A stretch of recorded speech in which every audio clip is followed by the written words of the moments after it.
एक बैलेंस महाराष्ट्र में उन्होंने तैयार किया। मैं उस समय अध्यक्ष था और मुझे उन्होंने ये कहा कि देखिए, मैं ये मानता हूं कि महाराष्ट्र में अपनी सरकार आएगी और आप अध्यक्ष हैं, आपकी जिम्मेदारी है, मैं आपको मदद करने के लिए आया हूं और हम मिलकर इस महाराष्ट्र में सरकार लाएंगे। और वो समय ऐसा था कि जिस समय हमारे मित्र उस समय के शिवसेना के, उनके साथ हमारी बातचीत चल रही थी और हम उनको ज्यादा जगह देने को भी तैयार थे, लेकिन उन्होंने एक आंकड़ा अपने मन में पकड़ लिया था। हमको 151 ही चाहिए, हम कहते थे 147 ले लीजिए, हम 127 ले लेंगे। और ऐसे समय जब यह ध्यान में आया तो दृढ़ता के साथ भाई साहब ने अमित भाई से बात की। किस प्रकार से तो नहीं चल पाएगा।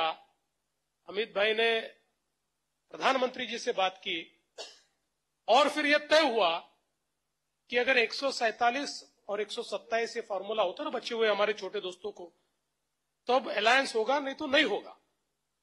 ये जब तय हुआ तो भाई साहब जानते हैं, केवल भाई साहब, मैं और अमित भाई तीन ही लोग कॉन्फिडेंट, प्रधानमंत्री जी तो थे ही, तीन ही लोग कॉन्फिडेंट थे कि हम लड़ सकते हैं। बाकी पार्टी में कोई कॉन्फिडेंट नहीं था। सब लोग ये मानते थे कि क्या फैसला आप लोग कर रहे हैं। भाई साहब ने मुझे कहा चिंता मत करो, फैसला करना है और अपन चुनकर आएंगे।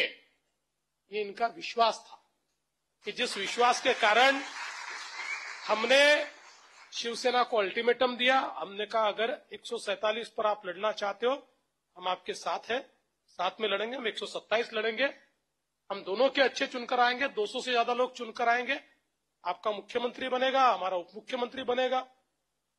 पर शायद विधि का विधान ये भी था कि मुझे मुख्यमंत्री बनना था,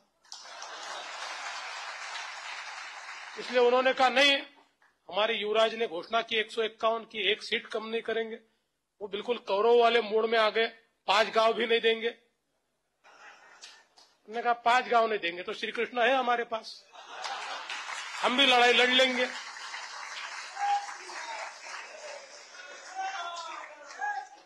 तो लड़ाई हो गई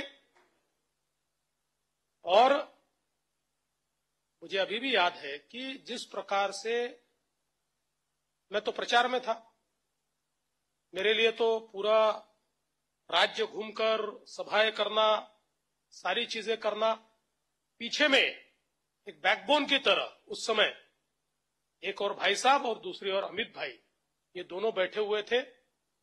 और हमारे प्रधानमंत्री जी का, आदरणीय मोदी जी का जो एक ऑरा था, उनकी जो क्रेडिबिलिटी थी, उसके कारण पहली बार और इतनी कम तैयारी से हम 260 सीटें लड़े। उससे पहले हम 117 से ज्यादा सीटें लड़े ही नहीं थे, सीधे 260 सीटें लड़े और सबसे बड़ी पार्टी बनकर उभरे। और तब से लेकर अभी तक तीनों चुनाव में 100 पार करने वाली इस महाराष्ट्र की पिछले 30 साल में कोई पार्टी होगी तो भारतीय जनता पार्टी है। और निश्चित रूप से आदरणीय प्रधानमंत्री जी, आदरणीय हमारे अमित भाई के साथ साथ इसका श्रेय अगर किसी को जाता है तो हमारे भाई साहब को जाता है। ऐसा कहते हैं कि जो पारस होता है वो जिसको छूता है उसका सोना बनता है। अभी उसका एक उदाहरण आपको बताऊं, ये हमारा अभिमन्यु पवार बैठा हुआ है। हमारे भाई साहब ने कहा कि मुझे पार्टी का एक सिंसियर कार्यकर्ता मेरे साथ जोड़िए। मेरे साथ अभिमन्यु काम करता था, हमने भाई साहब के साथ उसको जोड़ दिया। उसने ऐसी ट्रेनिंग ले ली भाई साहब से कि 2019 में एमएलए बन गया और अभी वापस एमएलए बन गया। आगे भी बनेगा, कोई प्रॉब्लम नहीं।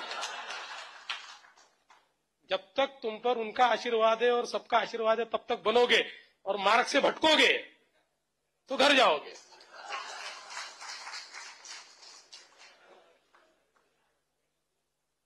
मुझे ऐसा लगता है कि जिस प्रकार से ये सारा काम भाई साहब ने किया, और जो जिम्मेदारी दे दो, भाई साहब को कहा आप राज्यसभा चले जाओ, राज्यसभा चले गए। भाई साहब को कहा आप गवर्नर बन जाओ, तो भाई साहब गवर्नर बन गए। और कल और कोई जिम्मेदारी मिल गई तो कभी पलटकर नहीं पूछा मेरा क्या होगा, इस जिम्मेदारी के बाद मैं क्या करूंगा, ऐसा कभी उन्होंने नहीं पूछा, क्योंकि वो ये जानते हैं कि वो वैल्यू एडिशन करने वाले व्यक्ति है। जो व्यक्ति वैल्यू एडिशन करता है लोग उसके पीछे जाते हैं, उसको लोगों के पीछे जाना नहीं पड़ता।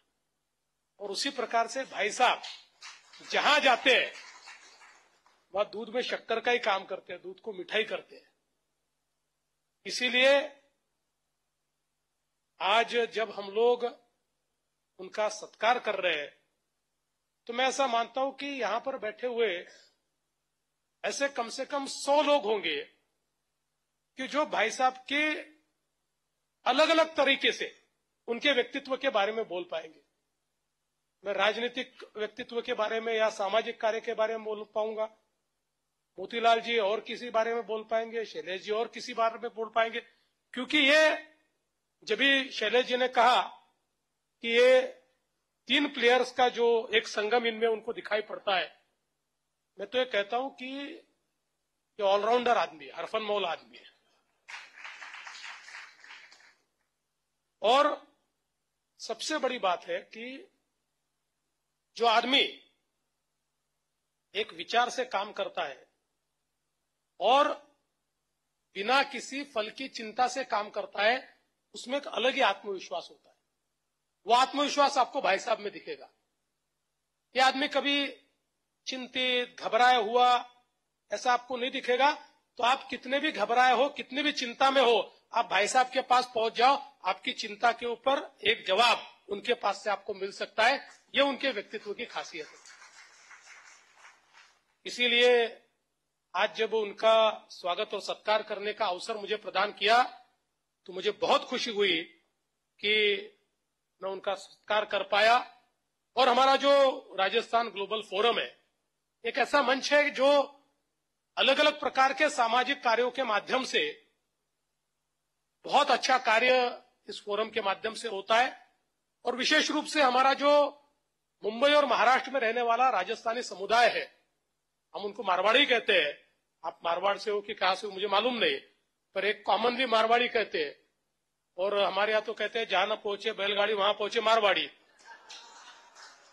तो बहुत मेहनत के साथ खड़ा हुआ ये समाज आज हमारे महाराष्ट्र की अर्थव्यवस्था में, महाराष्ट्र के विकास में एक बहुत बड़ा योगदान हमारे राजस्थानी भाइयों बहनों ने यहां पर किया है।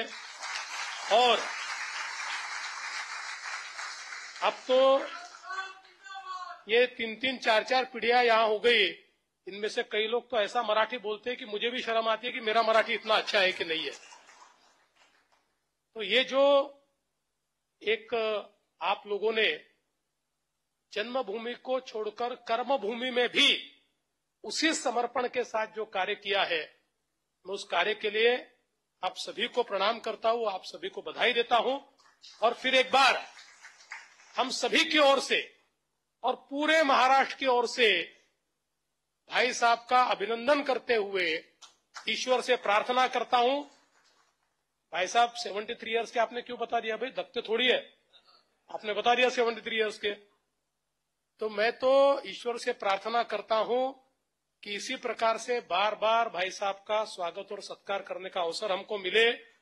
और जब भाई साहब 100 साल के हो जाए तब हम सब लोग उनके सत्कार में उपस्थित रहे, ये आशीर्वाद ईश्वर हमको दे।